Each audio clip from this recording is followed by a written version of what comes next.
ma ogtahay in telefoonkaaga gacanta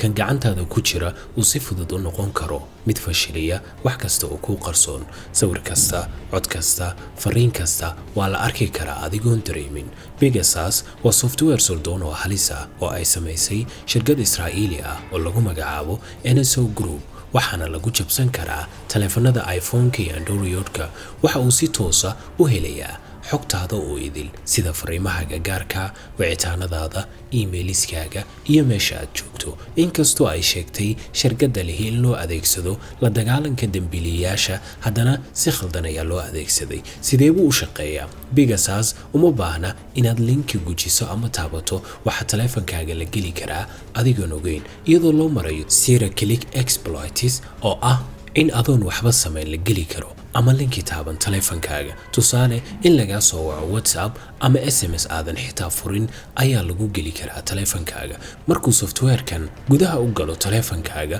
wuxuu awood u leeyahay inuu furto ama arko kameradaada mikrofoonkaaga si qarsoodiya fariimaha WhatsApp-ka message-yada Telegram-ka sawiradaada fiidiyoyadaada dokumentiyadaada iyo meesha aad joogto si fudud noloshaada oo dhan ayuu gacanta ku dhigayaa Pegasus looma adeegsado kaliya dadka dambiilayaasha waxa la ogaaday in dad badan oo caan la beegsaday sida Emmanuel Macron madaxweynaha Faransiiska Imran Khan ra'iisul wasaarihii hore ee Pakistan Maxamedka lixaad boqorka Morocco Jeff Bezos mulkiilaha Amazon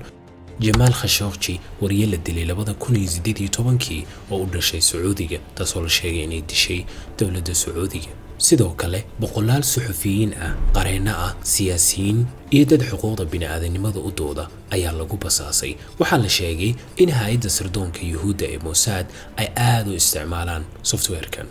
wadamada iibsaday waxaa ka mid ah software-kan Sacuudi Carabiya isutaga Imaaraadka Morocco Mexico Hindiya Hungary iyo Rwanda iyo kuwa kale oo badan telefoonkaaga wuxuu noqon karaa saaxiibkaaga ugu dhow ama wuxuu isu rogi karaa sirdoonka ugu halista badan isku day inaadan ku kaydin waxyaabo sir ah ama sharaftaada dhaawici kara si aysan gacmo kale ugu dhicin ama lagu rikaatin